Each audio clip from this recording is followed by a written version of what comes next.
Ala vur! Vur! Ha burada zalim ol zalim. Benim oyuncuma bak sen. Eşleyi lazımdır. Allah başı koyup ayakla taş salmasın. Ala öyle de. Oyna da. Sür seyirden sökün beni. Bana bak. Spola! Kötü! Bakın. Balerina balerina. Oynayan. Ala mal kime ne bakacak? Görürsen. Bunlara şərait yaradırlar, harada istəyirlər ev verirlər, növbəsiz qaz 24 verirlər. Ala oyunu ondan zalim uşağı. Vallahi bu şəraiti kimə yaratsın, dağı dam üstə qoyar.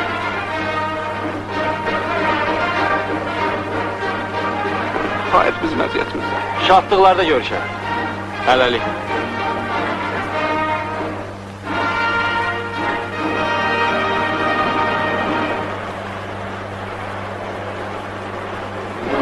Одну минуту, товарищ. Ради Дорогие, бога, директор в зале. извините.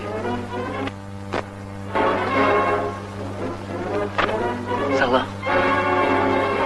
Salam. Mən Məmmədova. Futbolçu, 7 nömrə. Tanımadınız. Futbolçu. Siz bütün oyunlarda 13. sektorda oturursunuz. Ve həmişə də ən şiddətli, ən kobud sözlərlə söyürsünüz məni. Bağışlayın da, bilirsiniz futboldur, olur da əsəbləşirsən ona. İyi biləməz, narahat olmayın. Biz futbolçular belə söyüşlərə öyrəşmişik. Gəlişimin məqsədi başqadır. Bu ayaqqabıları sizin fabrik buraxın. Buyurun almışım. Ay 100 illik kötü.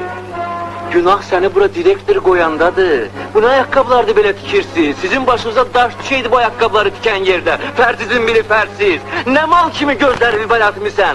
Direktores kresla! Eybi yox, biz çəkməkçilər də belə təhqirlərə öyrəşmişik.